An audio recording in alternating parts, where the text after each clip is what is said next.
Hello guys, this is Dr. Lior Barel. So about the Anet A3, I got to tell you, the first thing you guys got to know is you guys got to replace the the power supply. Now I know how to build computers. I've done it ever since I was a kid, and I know the signs. If you guys have it just came to me and it would shut off in the middle, and at first I thought it was balancing issues. I fixed the balancing issues, but what I realized is when you shut it off, always remember to do this, okay? So it takes a lot of electricity. This is a sign that your power supply is actually dying.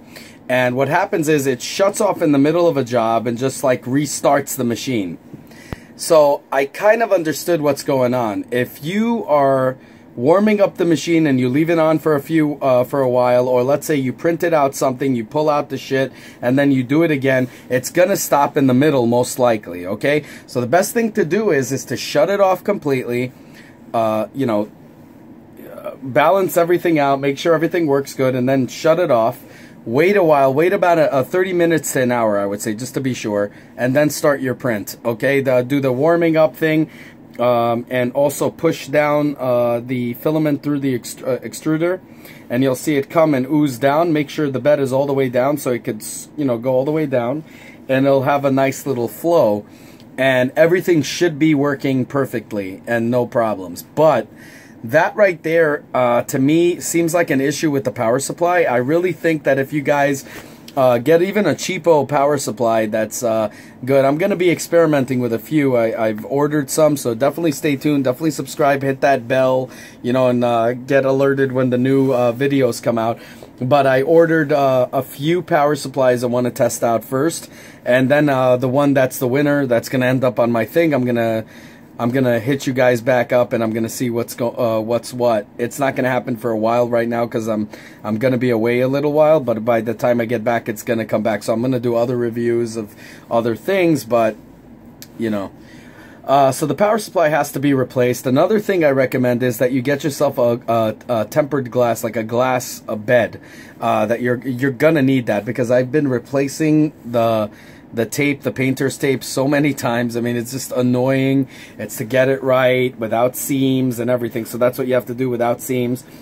And I found that extremely annoying. There's also this new glass thing that's about $30. It's this flexible glass that I saw on some Swedish site, I think it was. I'm gonna try to get that too, and I'll review it for you guys, where you bend it and everything, the parts come loose, and everything's cool about that. Now another thing is, a lot of you guys have problems, and I've noticed a lot of you guys contacted me, and I'm a beginner too, so I'm learning as I go along, and I'm gonna pass on everything I learn.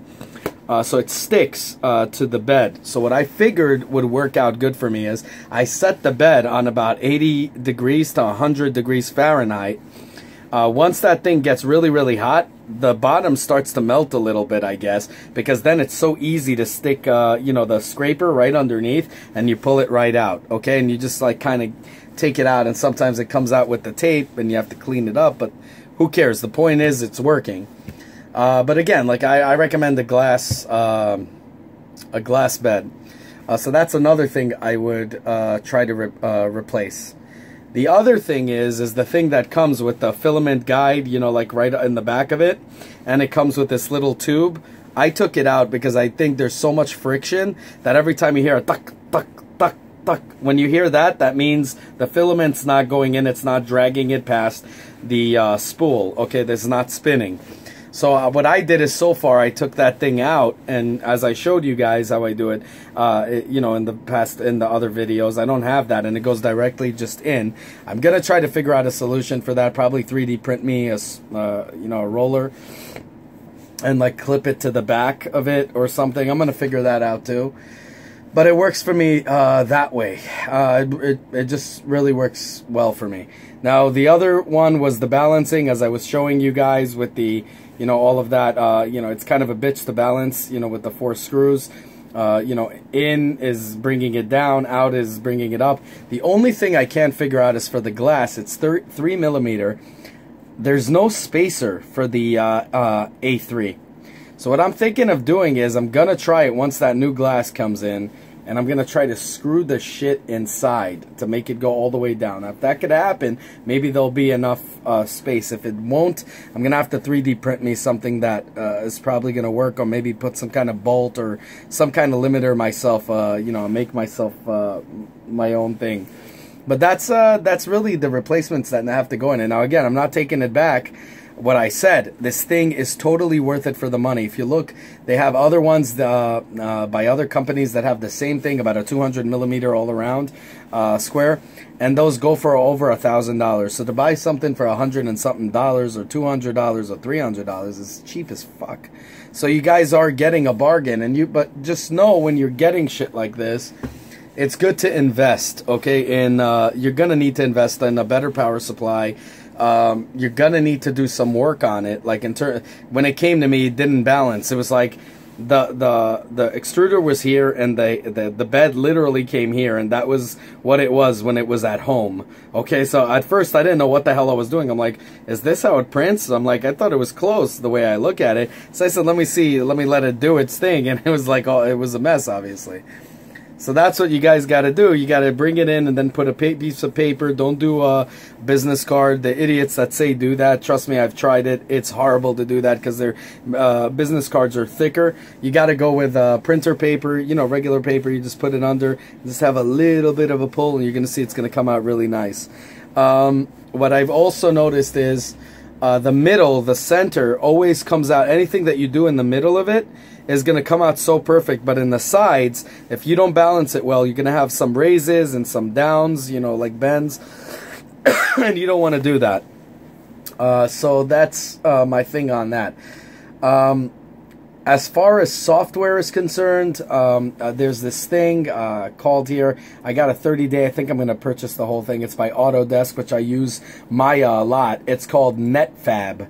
I'm not endorsing them, and I'm not going to tell you to get it right now. I want to still experiment with other ones, and I'm going to tell you which one really works nice.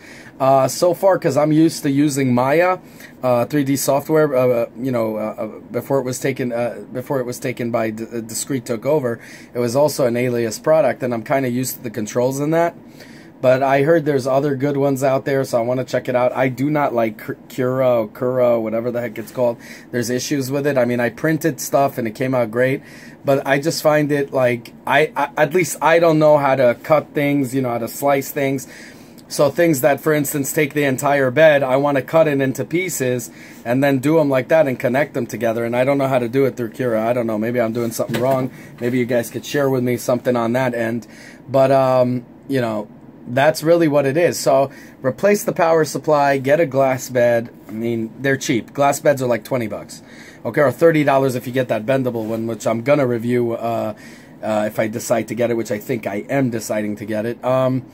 And I'll do a full-on review for that for you guys, and I guarantee it's going to be worth it. So, I mean, a power supply is really cheap. You can buy them like 50, 60 bucks. You don't need those power horses like the ones on PCs that I have, like over 2,000 or whatever, 1,000 something. A nice 500 watt would do freaking wonders, even probably less. And they're like 50 bucks, 60 bucks. And it should work. Everything should work fine. I mean, I'm going to use it. I'm going to show you how the hell to do it. But guys, this is really what it is. It's like how I learned to build computers as a kid. I had issues. I remember when I had my first computer, it was a Packard Bell, and my mom bought it. We barely had any money to put together, and my mom got it for us. And until now, I'm very thankful to having such an amazing mother that saw us to, the potential in us that we deserve to get that. And even though we were little pricks, but she got it for us. And I used to have hard drives hanging with wires everywhere. Because, back then the hard drives were like, what, one gigabyte? No, it wasn't, yeah, it was about a gigabyte. And, and it was like, I had like, I remember Turok and all this I wanted to download, and so I had like different hard drives all over the place with like demos attached to them, and it took up so much space. And I remember, due to these complications I had with my Packard Bell, I started, messing around with it. Then I got my first custom computer from some Japanese store, and they were ordering stuff, and I saw how they were, doing things, and they didn't, of course, let you watch how they build it, but they saw, the basics. And I said, God, I wonder if I could do that right now. And then before you know it, I started saying, you know what, I'm going to build my computer. And I fucked around with it, and I used to get so pissed. I'd curse all day and scream at it and say, fuck it, I give up. And then in the end, I built my computer. And this is exactly what this is going to give you. This is going to give you great quality for the money, a great bang for your buck. But due to the replacements and all of that, you're going to learn how to build this shit, and you're going to be really good at it. So I really think for a beginner especially, I wasn't afraid to build it. I wanted to, but you know, the guy gave it to me all built, and I'm really happy. The seller gave it to me built. But I would say this is great for a beginner who wants to learn stuff and print out high quality things that are in $1,000 printer that has the same kind of shit that this has, except they charge $1,000 and this is cheaper. So it's a good thing to get started with this, and then in the end, you know, start building the big ones and, you know, whatever. But it's kind of cool to start with a small one and then slice it up and print it out and then put it together. You're going to have seams anyway. Unless you get a ginormous 3D printer, you're going to have seams with helmets and things anyway that you're going to have to cover with Bondo and cement and all that kind of crap, or Plasti-Dip or whatever. But the thing is, if you have more, you know, seams, who cares? You just put it together and you cover it up anyway. It doesn't make a difference. So I would highly recommend it. As I said, I'm not taking it back my word. I mean it. It's just, you got to have that in mind. The power supply is weak. There's no doubt about it. And because of that, you're going to need to replace it. But I'm running it. I just told you guys how to run it.